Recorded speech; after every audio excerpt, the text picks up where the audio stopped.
사도행전 4장 19절에서 31절 말씀입니다. 오늘 말씀 제목은 보고 들은 것을 말했다. 보고 들은 것을 말했다. 사도행전 4장 19절부터 제가 봉독하겠습니다. 베드로와 요한이 대답하여 이르되 하나님 앞에서 너희의 말을 듣는 것이 하나님의 말씀을 듣는 것보다 옳은가 판단하라. 우리는 보고 들은 것을 말하지 아니할 수 없다 하니 관리들이 백성들 때문에 그들을 어떻게 처벌할지 방법을 찾지 못하고 다시 위협하여 놓아 주었으니 이는 모든 사람이 그 된 일을 보고 하나님께 영광을 돌림이라. 이 표적으로 병 나은 사람은 40여 세나 되었더라. 사도들이 노임에 그 동료에게 가서 제사장들과 장로들의 말을 다 알리니 그들이 듣고 한 마음으로 하나님께 소리를 높여 이르되 대주제여 천지와 바다와 그 가운데 만물을 지은 이시여 또 주의 종 우리 조상 다윗의 입을 통하여 성령으로 말씀하시기를 어찌하여 열방이 분노하며 족속들이 허사를 경영하였는고 세상의 군왕들이 나서며 관리들이 함께 모여 주와 그의 그리스도를 대적하도다 하시니로소이다. 과연 헤롯과 본디오 빌라도는 이방인과 이스라엘 백성과 합세하여 하나님께서 기름 부으신 거룩한 종 예수를 거슬러 하나님의 권능과 뜻대로 이루려고 예정하신 그것을 행하려고 이 성에 모였나이다. 주여 이제도 그들의 위협함을 굽어보시옵고 또 종들로 하여금 담대히 하나님의 말씀을 전하게 하여 주시오며 손을 내밀어 병을 낫게 하시옵고 표적과 기사가 거룩한 종 예수의 이름으로 이루어지게 하옵소서 하더라. 31절 다 보십니다. 시작. 빌기를 다음에 모인 곳이 진동하더니 무리가 다 성령이 충만하여 담대히 하나님의 말씀을 전하니라. 아멘. 예. 오늘 말씀 제목 보고 들은 것을 말했다입니다. 오순절 성령 강림 때 각 나라 말로 약 120명의 성도들이 모여서 기도하는 가운데 거기에 이제 성령이 충만하게 내리니까 그 사람들이 다 그 지중해 연안에서 온 사람들 나라의 말로 기도를 하는 거예요. 그러니까 각 나라에 지금 거기 오순절 그 예루살렘 그 이제 그 절기에 다 모여 있거든요. 이제 그 유대인들 중에 디아스포라 유대인들이 있습니다. 그게 뭐냐면 지금의 터키라든가 지금 그리스 또 지금의 이탈리아 또 이 아프리카 북아프리카 쪽 또 이집트 이런 쪽에도 유대인들이 많이 흩어져 있었거든요. 그 사람들이 다 이 절기에 이 예루살렘으로 지금 모여 있습니다.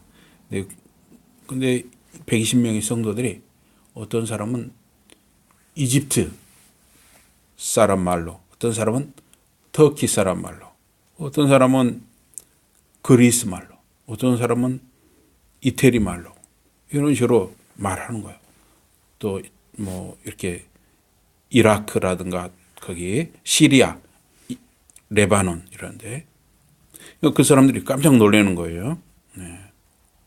그래서 거기 모여든 사람들에게 베드로가 설교를 했습니다. 모여든 사람들. 약 3,000명이 예수 그리스도를 믿게 되었다 그랬습니다. 그래서 이제 그 성령 강림의 역사로 그런 하나님의 이제 큰 역사가 일어난 것입니다. 그래서 베드로와 요한은 그 예수 그리스도의 이 십자가와 부활을 이렇게 사람들에게 열심히 전한 가운데서도 시간을 정해서 날마다 성전에 가서 기도를 했습니다. 그래서 오후 3시를 기도 시간으로 맞추어서 성전 미문으로 베드로와 요한이 기도하러 들어가는데 이 미문, 아름다운 문이라는 뜻이거든요. 그래서 그 성전에는 여러 가지 문이 있었습니다. 근데 이제 이 미문이라는 것으로 주로 이제 사람들이 드나들었던 것 같아요.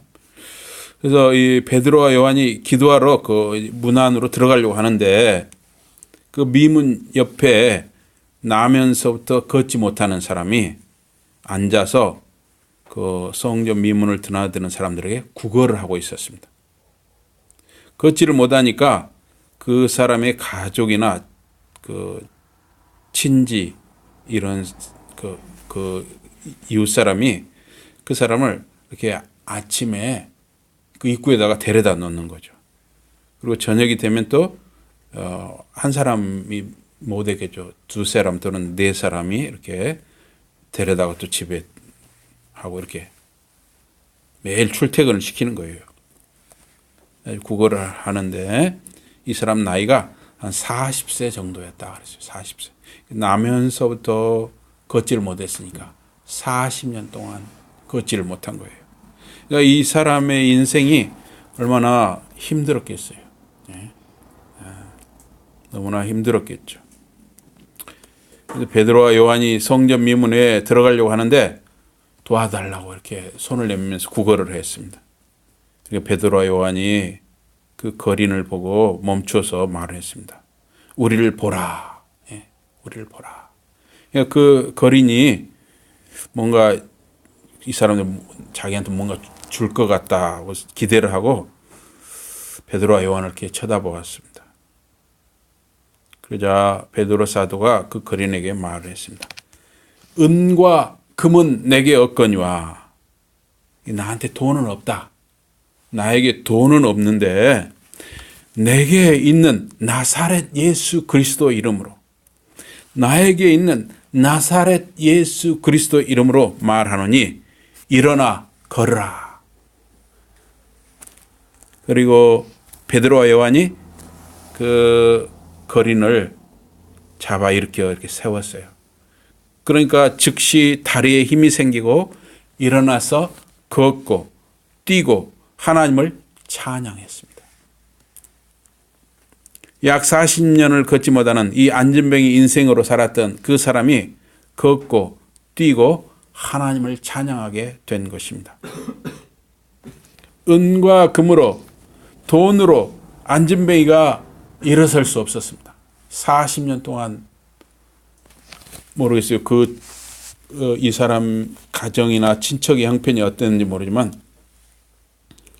정말 별의별 노력을 다 했겠죠. 그 당시에 뭔가 고친다는 의사를 찾아갔을 수도 있고 또 뭐 마술을 찾아갔을 수도 있고 여러 가지로 할 수 있는 일을 했을 것입니다. 그러나 은과 금으로 돈으로 이 안진뱅이가 일어설 수가 없었습니다. 또 권력이나 지식이나 명예나 이 세상의 그 무엇으로도 그 거린이 걸을 수 없었고 뛸 수 없었습니다. 오직 나사렛 예수 그리스도 이름으로 일어나 걷고 뛰고 하나님을 찬양하게 된 것입니다. 이 세상에는 이 육체적인 안진뱅이도 있지만은 영적으로 신앙적으로도 이 안진뱅이가 있을 수 있는 것이에요.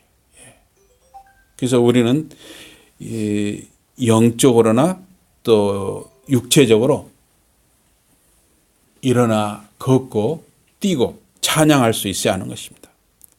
예루살렘의 성전 안과 밖에 있던 많은 사람들이 이 안진뱅이가 일어나서 걷고 뛰고 하나님을 찬양하는 것을 보고 베드로와 요한의 주위로 사람들이 몰려들었습니다.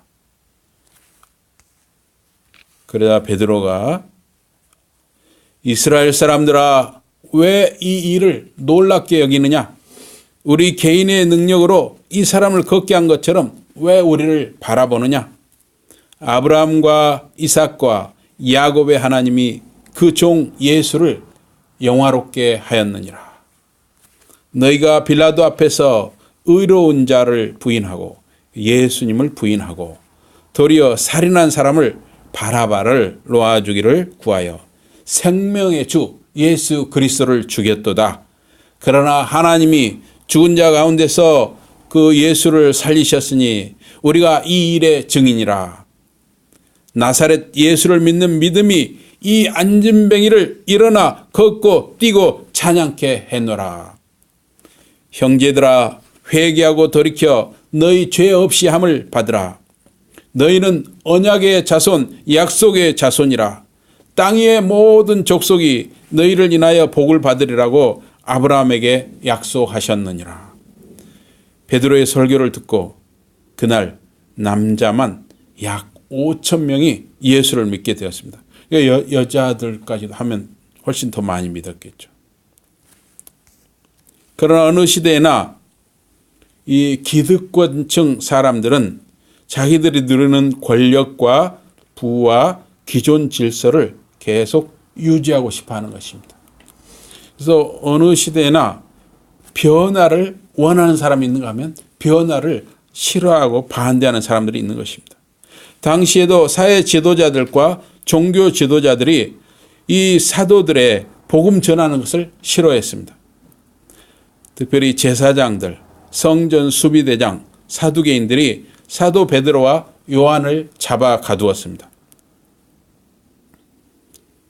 그래서 이 사람들이 밤새 연락을 해가지고 다음날 각지에 흩어져 있던 대제사장 그룹이 모두 모였습니다. 그래서 현직에 있는 안나스 대제사장, 또 정경회장 이런 식으로 정경 대제사장, 몇 대 대제사장, 몇 대 대제사장 이런 식으로 가야바, 요한, 알렉산더 등 전현직 대제사장들이 다 모였어요. 고급 관리들과 장로들과 서기관들이 예루살렘에 모였습니다. 우리나라 국회가 300명이잖아요. 그 사람들이 국회에 모이듯이 유대의 지도자들, 사내들인 최고회의가 모인 거예요. 그들 앞에서 베드로와 요한을 세우고 신문한 것입니다. 그 다음 날. 그만큼 지금 베드로와 요한이 이렇게 안진뱅이를 일으켜 세우고 예수 그리스도의 십자가 고난과 죽음과 부활을 전한 것을 아주 심각하게 받아들인 것입니다.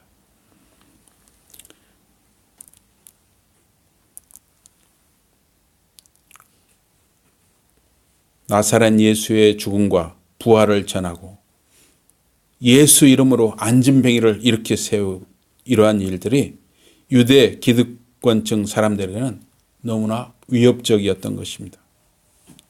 그래서 사내들인 지도자들이 베드로와 요한을 세워두고 그 사도들에게 물었습니다. 너희가 무슨 권위로 누구의 이름으로 이 일을 행하였느냐? 그러자 베드로가 성령이 충만해서 말했습니다.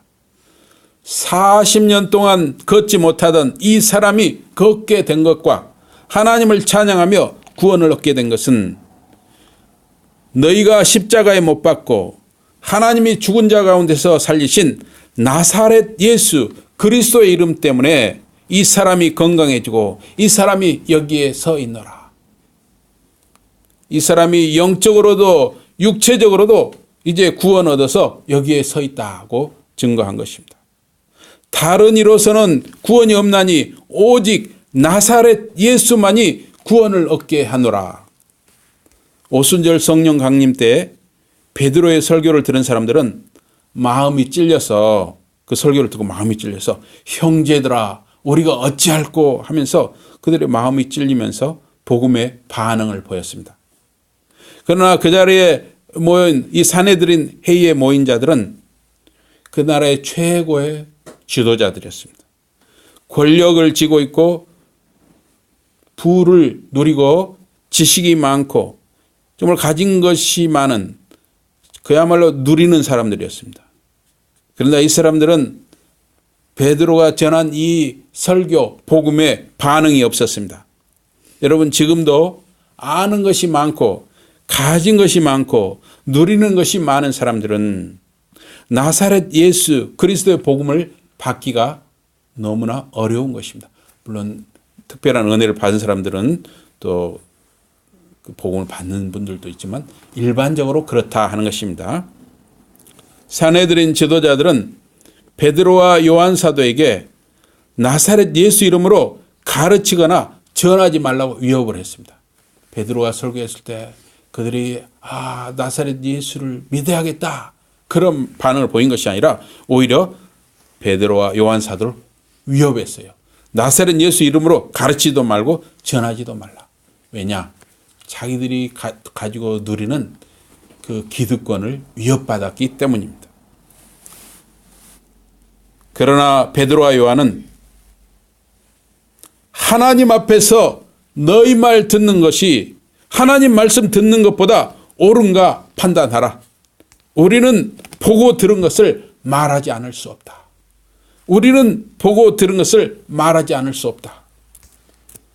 관리들이 베드로와 요한을 위협하고 그러지만 어쩔 수 없이 풀어줬어요. 뭐 특별하게 죄가 있는 게 아니잖아요. 지금 풀어주었습니다. 그래서 베드로와 요한 사도가 지금 그 120명 성도들과 다른 사도들이 모여 있는 곳에 가서 이 일을 말을 했습니다. 일어난 일들을 말했습니다. 그러자 이 120명의 성도들과 그 사도들이 너무나 하나님 은혜가 크고 감사하잖아요. 그래서 그들이 한 목소리로 하나님을 찬양을 했습니다. 하늘과 땅과 바다와 그 안에 있는 모든 것을 창조하신 창조주 하나님이시여. 대주제여 그랬죠. 창조주 하나님이시여. 이어서 다윗의 입을 통하여 성령으로 하나님께서 말씀하셨나이다. 어찌하여 열방이 분노하며 족속들이 허사를 경영하였는고 세상의 군왕들이 나서며 관원들이 함께 모여 주와 그 그리스도를 대적하도다. 이 말씀은 시편 2편 1절과 2절 말씀이거든요. 다윗 시대에도 하나님을 대적하고 하나님께서 기름 부어 세운 자를 대적하는 사람들이 있었습니다. 그래서 다윗이 그렇게 노래했던 것입니다. 이러한 대적자들은 다윗 시대에도 있었고 또 예수 그리스도의 시대에도 있었고 또 사도들의 시대에도 있었습니다. 또한 그리스도의 시대에 하나님과 하나님의 기름 부음 받은 자 예수 그리스도를 대적해서 세상의 권세자들과 기득권 세력이 일어나 대적했던 것입니다. 이 시대에도 오늘날 이 시대에도 특히 중국이나 북한에서 선교사가 추방당하거나 예배를 드리지 못하도록 방해하고 복음을 전하지 못하도록 하고 있습니다. 우리나라 선교사들도 지금 중국에서 많이 추방당하고 있어요. 특히 북한에서는 정말 예배를 드리면 발각되면 다 죽거나 수용소로 보내지는 것입니다.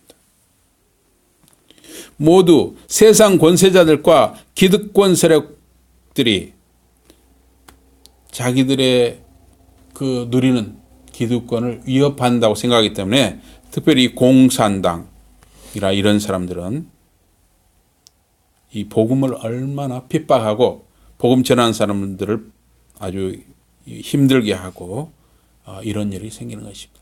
또 해교권 이런 데서도 그러고 또 그 뒤에 사탄이 있는 것입니다. 베드로와 요한 사도 당시에 헤롯과 본디오 빌라도 그 당시 이 권력을 쥔 사람들이잖아요. 본디오 빌라도는 로마 제국에서 보낸 총독이고 식민지 총독이고 헤롯은 로마 제국에서 세운 꼭두각시 분봉 왕이었죠.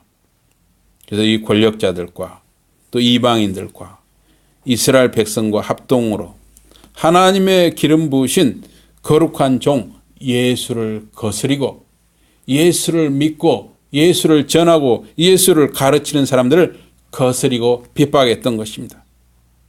그러나 초대교회 사도들과 성도들은 기도했습니다. 담대히 하나님의 말씀을 전하게 하여 주옵시고 손을 내밀어 병을 낫게 하여 주옵시고 표적과 기사가 거룩한 종 예수의 이름으로 이루어지게 하여 주옵소서.